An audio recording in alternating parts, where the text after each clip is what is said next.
உறவுகள் அனைவருக்கும் வணக்கம். இன்றைக்கி நான் ஒரு கேழ்வரகு தோட்டத்துக்கு வந்திருக்கேன் பாருங்க.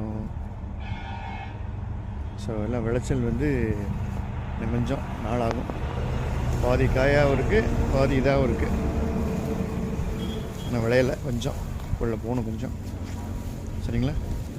பாருங்கள், இதெல்லாம் கொஞ்சம் ஆயிடுச்சு. ஸோ இது இவ்வளோ இருக்குது ஃபுல்லாக. ஓகே. ஸோ கேழ்வரகு வந்து நம்ம ஃபுட்டு வந்து ரொம்ப நல்ல குட் ஃபுட். டெய்லி ஒரு ஆல்டர்னேட் டேஸில் நம்ம வந்து கேழ்வரகு எடுத்திங்கன்னா மூட்டு வலி, குட் எலும்புக்கு வந்து நல்ல good calcium and other minerals.